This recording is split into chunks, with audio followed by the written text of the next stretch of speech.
আসসালামু আলাইকুম সুপ্রিয় এইচএসসি এবং ভার্সিটি অ্যাডমিশন টেস্টের শিক্ষার্থীবৃন্দ, আজকে তোমাদের সাথে যে কোশ্চেনটি নিয়ে এসেছি আমরা সাবজেক্ট ভার্ব এগ্রিমেন্ট থেকে, যে কোশ্চেনটা প্রতি বছরই আসতে দেখা যায়। একটু দেখো, দুইটা কোশ্চেন ভাইয়া এখানে দিয়ে রেখেছি। যে প্রথমটা হচ্ছে few books dash available in the library. প্রথমটা আর হবে, ওয়াজ হবে, ইজ হবে নাকি আর হবে, তাই না? এখন ওয়ান অফ মাই টিচার্স, দেখো one of my teachers dash retired. এখানে হ্যাজ হবে, হ্যাভ হবে, আর হবে, ওয়ার হবে, কোনটা হবে? এই কোয়েশ্চেনগুলো আসলে কিন্তু আমরা ঝামেলায় পড়তে হয়। তো আজকে এই ভিডিওর মাধ্যমে আমরা সমাধান করার চেষ্টা করব যে যদি কিছু ডিটারমিনার, যেমন হচ্ছে তোমার both, others, several, few, many, এই ডিটারমিনারগুলো থাকলে কখন ভার্বটা সিঙ্গুলার হয়, কখন ভার্বটা প্লুরাল হয়। একটু ভালো করে খেয়াল করো, আমরা একটা সংক্ষেপে মেথড দিয়ে রেখেছি বস এফএম। এটা দিয়ে তুমি মনে রাখবা যে যদি এই ডিটারমিনারগুলো থাকে, both, others, several, few, many, এগুলোর পর সর্বদাই প্লুরাল নাউন বসে। কোন নাউন বসে? Plural noun. কিন্তু এই কয়েকটার পর যদিও প্লুরাল নাউন বসে, তাহলে ভার্বটা বসবে কি? Plural verb. বোঝা গেছে?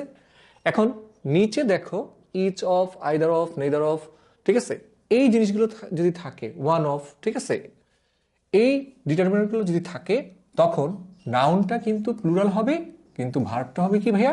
Singular verb. ঠিক আছে, একটু খেয়াল করো, নোটের মতো দিয়ে রাখো। এখন যদি আমরা কিছু এক্সাম্পলের সাহায্যে দেখি, তাহলে দেখবা ওয়ান অফ মাই ফ্রেন্ডস, অনেকেই এখানে আর আনসার করে ফেলবা, কিন্তু আসলে এখানে আনসার কিন্তু আর হবে না। এখানে কোনটা হবে? আমরা কি বলছি যে এইগুলোর পর, ঠিক আছে, one of, each of, either of, এগুলোর পর নাউনটা দেখো প্লুরাল। প্লুরাল হলেও আমরা ভার্বটা বসাবো কি? বলছি সিঙ্গুলার ভার্ব। বোঝা গেছে বিষয়টা? যে এই যে ওয়ান অফ আছে, তাহলে আমার ভার্ব কোনটা বসবে? ইজ হবে। One of my friends is a businessman, মানে আমার বন্ধুদের মধ্য থেকে একজন, এই অর্থটা প্রকাশ করতেছে আমার বন্ধুর মধ্য থেকে একজন হচ্ছে কি? বিজনেসম্যান। ক্লিয়ার? তো one of, each of, either of, neither of, এগুলো থাকলে এগুলোর পর নাউনটা যদিও প্লুরাল নাউন বসে, কিন্তু আমরা ভার্বটা বসাবো কি ভাইয়া?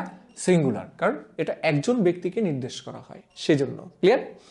এরপর দেখো পরের কোশ্চেনটা যদি আমরা খেয়াল করি, ইচ অফ দ্য গার্লস, এই যে আবার এখানে ইচ অফ আছে। এখন নাউনটা কি? Plural noun, PM. তাহলে ভার্বটা কি হবে? যেহেতু ইচ অফ আছে, আমরা ভার্ব বসাবো সিঙ্গুলার ভার্ব। বোঝা গেছে? Each of the girls is clever. এরপরের অংশটা একটু খেয়াল করো, আমরা কি বলছি? Both, others, several, few, many, এগুলোর পর প্লুরাল নাউন বসে, ভার্ব বসে কি? Plural verb. তো ফিউ বুকস, দেখো এই যে বুকস, এটা কিন্তু আমার প্লুরাল নাউন, তাই না? তো প্লুরাল নাউন যেহেতু, আমরা ভার্বটাও বসবে কি? Plural verb. তাহলে এখানে কোনটা হবে? আর হবে। বোঝা গিয়েছে?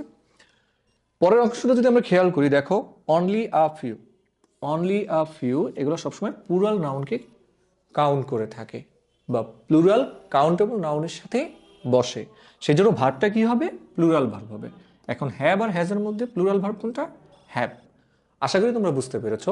যদি বুঝে থেকো, তাহলে আমরা যে ভার্সিটি অ্যাডমিশন টেস্টের যে কোশ্চেন দুইটা, এই কোশ্চেন দুইটা এবার তোমরা সলিউশন করো।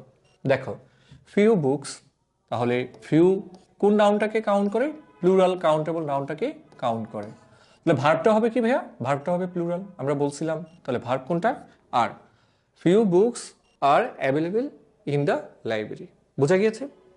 পরের অংশটা যদি আমরা খেয়াল করি, পরের কোশ্চেনটা দেখো, ওয়ান অফ মাই টিচার্স, এটা কি হবে?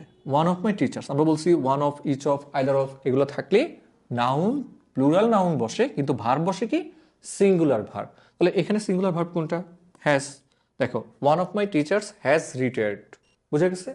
আমার টিচারদের মধ্যে, আমার শিক্ষকদের মধ্যে একজন অবসর গ্রহণ করেছে। বোঝা গেছে? আজকে এই পর্যন্তই। যাদের ভিডিওটি ভালো লাগবে অবশ্যই ভিডিওটি শেয়ার করবে, এবং আমরা যারা অফলাইনে এসে ওমেগা পরিবারের একাডেমিক কার্যক্রমটা শুরু করতে চাচ্ছি, তাদের জন্য ঠিকানা হচ্ছে Rampura Banasree, block C, road number 5, house number 29। আজকে এই পর্যন্তই। পরবর্তী ভিডিও দেখার জন্য আমন্ত্রণ রইল। আসসালামু আলাইকুম।